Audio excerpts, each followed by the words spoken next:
श्री भक्तमाल सुनने वाले सभी श्रोताओं को जय श्री कृष्ण। आज हम भगवान के कृष्णावतार की कथा सुनेंगे।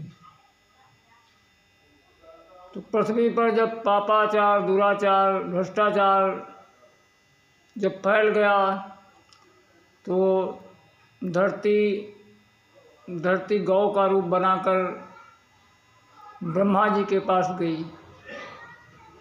तो ब्रह्मा जी ने भगवान का ध्यान किया, नारायण का। तो भगवान ने ब्रह्मा जी को आदेश दिया कि सबको आश्वासन दो कि मैं बहुत शीघ्र ही वसुदेव के यहाँ प्रकट होने वाला हूँ। तब ब्रह्मा जी ने तुरंत ही सभी देवताओं और धरती के सहित सबको संबोधन करते हुए कहा कि वसुदेव गृहे साक्षात् पुरुषा प्रकृते परा जनिष्यति तत्त्वयार्थम् संभवन्तु सुरस्त्रिया जनिष्यति तत्प्रियार्थं संभवन्तु सुरस्त्रिया। ब्रह्मा जी ने कहा कि भाई देवताओं, वसुदेव के यहाँ भगवान का बहुत शीघ्र ही प्राकट्य होने वाला है और तुम सब लोग भी अपने अपने देवियों के साथ ब्रज में यत्र तत्र प्रकट हो, क्योंकि भगवान अकेले नहीं आ रहे हैं। जनिष्यति तत्प्रियार्थम, उनकी आह्लादनी शक्ति वृषभान नंदिनी राधा जी के स्वरूप में प्रकट होने वाले हैं और तुम लोग भी उनकी सेवा के लिए अपनी स्त्रियों के साथ लेकर उनकी सेवा करने के लिए गोकुल में यत्र तत्र प्रकट हो। इतना कहकर ब्रह्मा जी ने सभी को आश्वासन दिया और सभी देवता अपने अपने धाम को चले गए। अब भगवान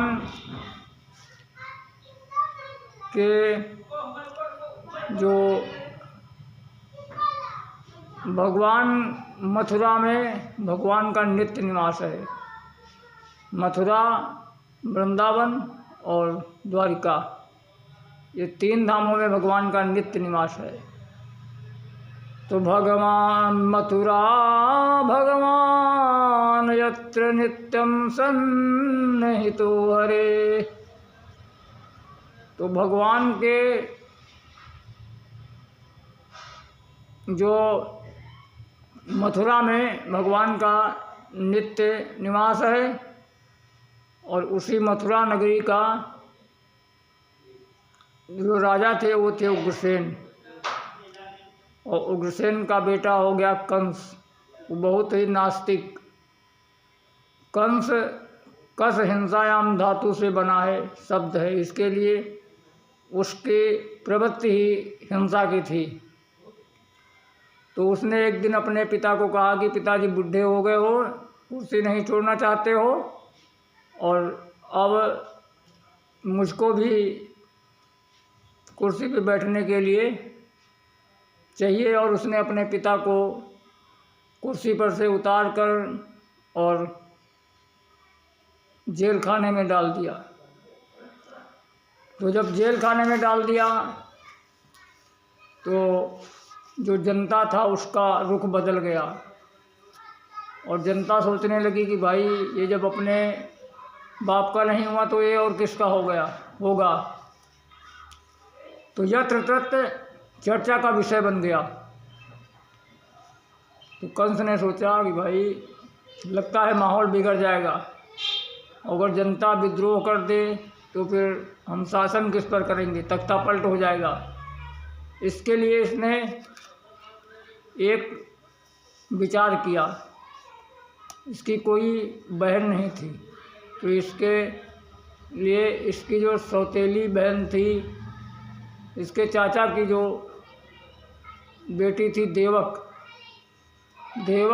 और जो उग्रसेन वो भाई भाई थे। तो देवक की पुत्री थी देवकी। तो इसने उसका विवाह बहुत धूमधाम से वसुदेव जी के साथ तय कर दिया। और महाराज जब बारात आई तो इसने इतना मथुरा को दुल्हन की तरह सजा दिया, और दहेज में बहुत सारे हाथी घोड़ा रथ सब कुछ दिए। और जब इस प्रकार उदारता दिखाई तो जो जनता थी उसने सोचा कि भाई महाराज ऊपर से तो कठोर हैं नारियल की तरह, लेकिन अंदर से एकदम मुलायम है, बहुत ही कोमल है। तो जनता का थोड़ा रुख बदला। तब इसने देखा कि भाई जनता अब अनुकूल हो रही, तो इसने और नाटक करना शुरू कर दिया। तो जब देवकी को विदा करने के लिए, तो इसने क्या किया कि जो रथ का सारथी था उसको उतार कर यह स्वयं रथ हाँकने लगा और ले चलने लगा।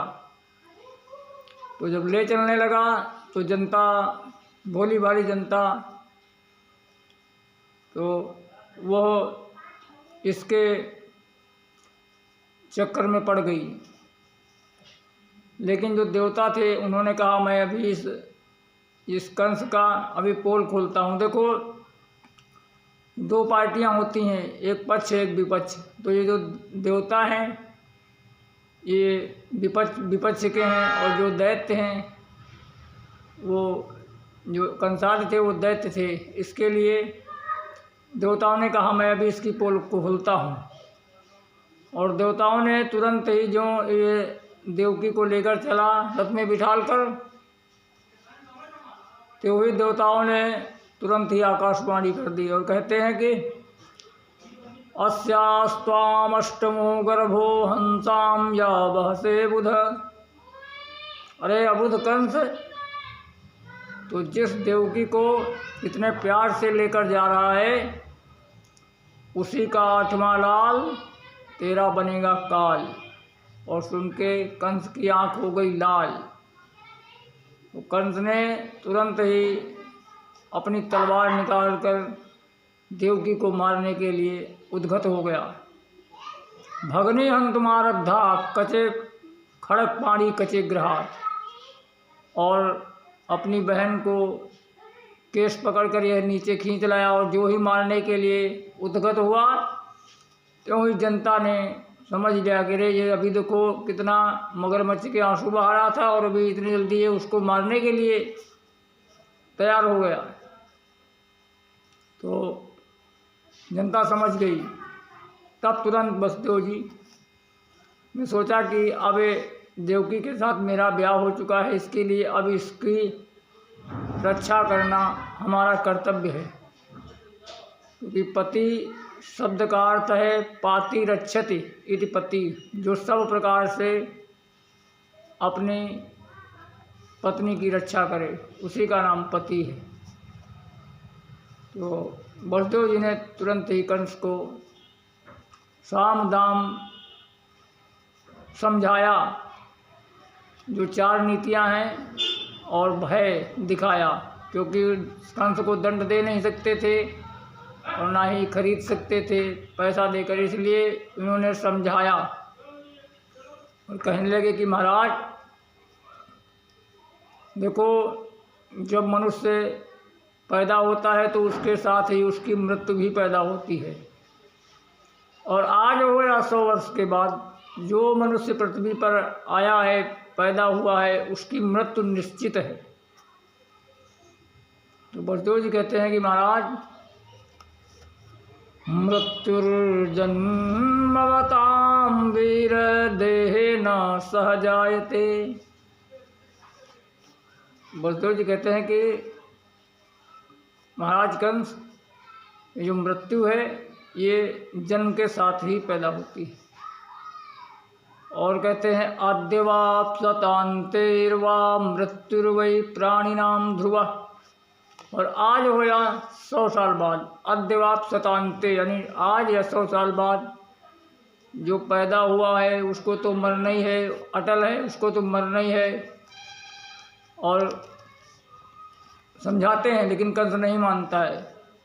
तब उसको भय दिखाते हैं, कहते हैं कि कंस एषा तवानुजा बाला कृपणा पुत्रिकोपमा। कंस एक तो ये भी छोटी बच्ची है, तुमसे छोटी है, तुम्हारी बहन है। एषा तवानुजा, एक तो ये तुम्हारी छोटी बहन है और दूसरे ये भी बच्ची है। एषा तवानुजा बाला, और कृपणा यानी दीन है, और पुत्रिकोपमा, और ये तुम्हारी पुत्री के समान है। और एक फिर विवाह का समय है, इसने मंगल चिन्ह धारण कर रखे हैं। और तुम जैसे दीन वत्सल को, अब देखो कंस क्रूर है लेकिन वसुदेव जी उसको प्रशंसा कर रहे हैं। कहते हैं कि हंतु नारहसि कल्याणी मिमाम त्वाम दीन वत्सला। कहते हैं कि ये मंगल का समय है, इस समय तुम जैसे दीन वत्सल को इसकी हत्या नहीं करनी चाहिए, क्योंकि शुभ समय में किसी की हत्या नहीं करनी चाहिए। ये शुभ घड़ी है, मंगल समय है। और वसुदेव जी कहते हैं कि कंस, अगर तुम इसकी हत्या कर दोगे तो ये जो तुमने इतना खेल बनाया है, जनता को अपने पक्ष में किया है, वो सभी भी फिर दोबारा विद्रोह कर देगी। इसके लिए इसको तुम छोड़ दो। तब जब कंस फिर भी नहीं मानता है, क्योंकि कंस दुष्ट प्रकृति का है, तब अंत में वसुदेव जी ने विचार किया। उन्होंने कहा कि इसको ऐसा कहता हूँ कि इस देवकी के जितने पुत्र होंगे मैं सब तुमको समर्पित कर दूंगा। और हो न हो पता नहीं, अगर भगवान की इच्छा होगी, माया की इच्छा होगी, तो कहो देवकी का पुत्र ही कंस को मार दे, अथवा या इसके पहले भी मर सकता है। फिलहाल इतने समय तो देवकी के प्राण बचेंगे।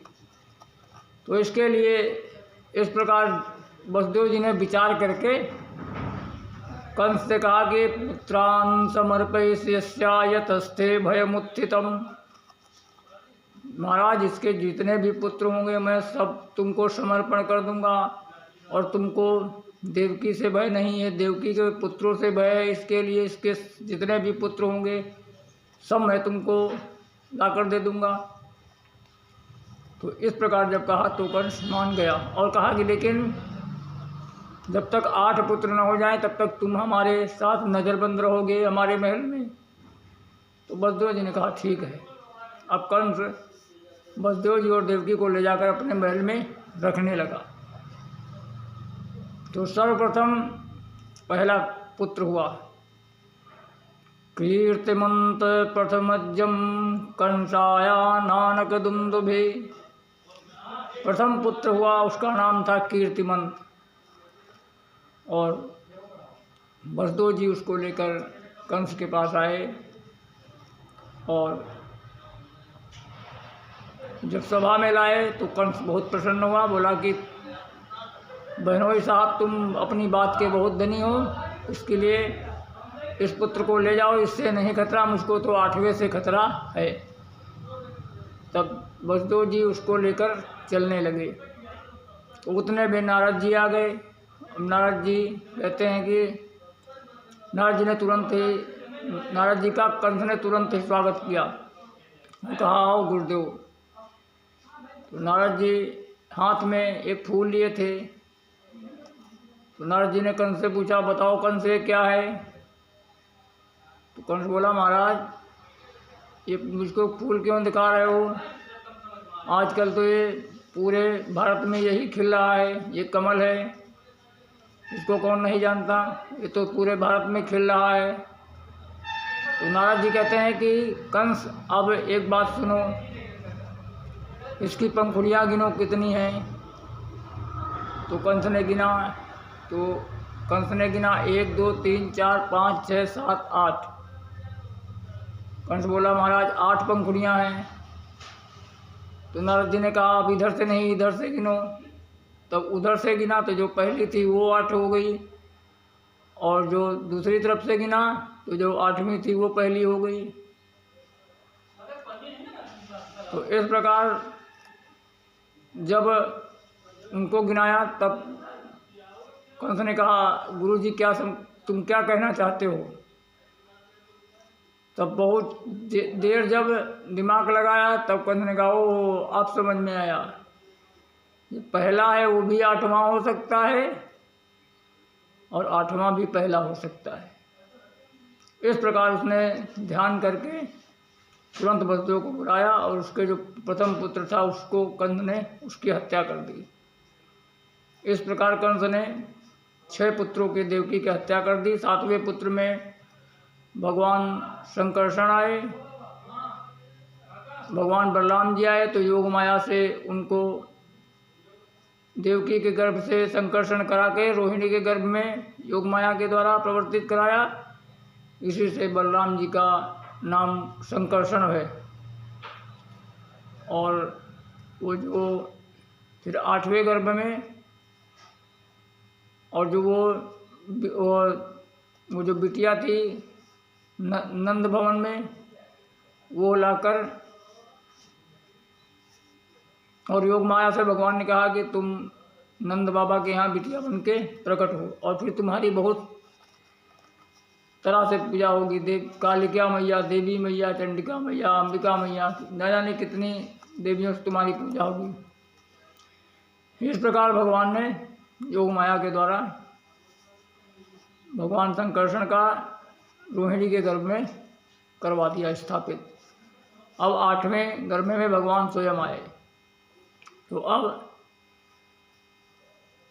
अब जब भगवान गर्भ में आए तो सबसे पहले गर्भ में देवताओं ने आकर स्तुति किया और देवता कहते हैं कि प्रभु सत्यव्रतम सत्य परमं त्रिसत्यम सत्यस्य योनिं निहितं च सत्ये सत्यस्य सत्यमृतस्य त्रिनेत्रं सत्यात्मकं त्वां शरणं शरण्यं। देवता कहते हैं कि हे प्रभु आप सत्य हैं और आपको पाने का सत्य ही एक रास्ता है। देवता भगवान को याद दिला रहे हैं कि प्रभु ये जितने भी जो तुम्हारे रिश्तेदार हैं सभी दुष्ट हैं और अभी ये सब तुम्हारे मामा फूफा के रूप में पैदा हुए हैं और इनको कहीं रिश्तेदार समझकर छोड़ मत देना, रिश्तेदार समझकर छोड़ मत देना। इसके लिए देवता भगवान के सत्य सत्य कह के भगवान का नाम लिया और भगवान को याद दिलाते हैं। और इस प्रकार भगवान की देवता गर्भ की स्तुति करके चले गए। अब अथ सर्वगुणोपेता काला परम शोभना, भगवान के प्राकट्य का समय आ गया, भादों का महीना आ गया, अष्टमी तिथि आ गई, भवकर्ण आ गया, हर्षण योग आ गया, मध्य रात्रि 12 बजे का समय आ गया और भगवान का प्राकट्य हो गया।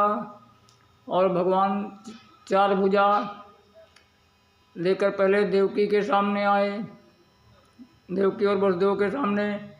तो उन्होंने जो देखा तो सभी तमद्भुतम बालकम्बुजेक्षणम चतुर्भुजम शंख गदायुधायुधरम श्रीवत्सरचमंगलशोभिकौस्तुभम पीताम्बरम सांधपयोधशोभगम। भगवान चतुर्भुज रूप में आए और माता देवकी से कहने लगे कि माता मुझको अभी मैं तुमको एक बात बताने आया हूँ। मेरे प्रकट होते ही तुम मुझको छोड़कर मुझको गोकुल में पहुंचा देना और वहाँ से एक लाली हुई बिटिया उसको लेके यहाँ पे आ जाना। और इसका बताने के लिए इतना बताने के लिए आया हूँ। इतना कहकर भगवान तुरंत ही इत्युक्त्वा श्रीधुरी तस्लीम आत्माया पित्रा संपश्यतो सद्यो बभूव प्राकृतः शिशु। इस प्रकार भगवान कहकर अपनी योग माया के द्वारा तुरंत ही नन्हे से बालक हो गए। बोलो बाल कृष्ण भगवान की जय।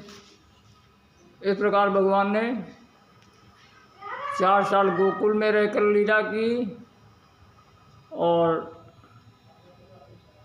7 साल वृंदावन में और 11 साल मथुरा में और 100 साल भगवान ने द्वारिका में रहकर दिव्य समस्त भूमंडल का जितना भी दुष्ट राजा थे सभी को लड़वा कर मार दिया और कुछ को पांडवों के द्वारा मरवाया निमित्त बना के। और भगवान ने समस्त पृथ्वी का भूभार उतार कर और अपने परम धाम को चले गए। इस प्रकार भगवान कृष्ण की कथा थी। बोलो बाल कृष्ण लाल की जय।